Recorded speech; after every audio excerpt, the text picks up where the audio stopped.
Homilador opa-singillarimiz uchun bir-biridan chiroyli, shirin qizlarimiz uchun ham shunaqa chiroyli sarafanchiklarimizdan olib kelib qo'yganmiz.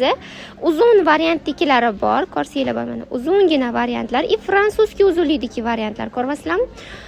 Fransuzskiy bo'lganda ham men hozir oynada tutib ko'rsatay o'zimga. Mana bunaqa kalta turmaydi qizlar, mana normalniy turadi, ko'ryapsizlarmi? Menimcha homiladorligi mana bunaqa uzundan ko'ra mana bunaqa variant yaxshiroq deb o'ylayman. Sababi tezroq yuraman deysizlar, bunaqa qilaman desa to'qnashib ketgandan ko'ra o'zingizga qulay uzunlikdagisidan olsanglar maza qilib kiyasizlar.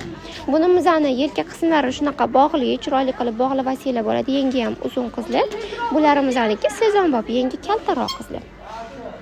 O'ranmagan opa-singillarimizga bemalol to'g'ri keladi. Yengini o'zingizga moslab to'g'rilab olaverasizlar. Ichidan boshqa narsa kiyib, bir-biridan chiroyli narxlari bo'lsa, juda ham zo'r skidka narxida 160 ming so'mdan qizlar. O'zini yonida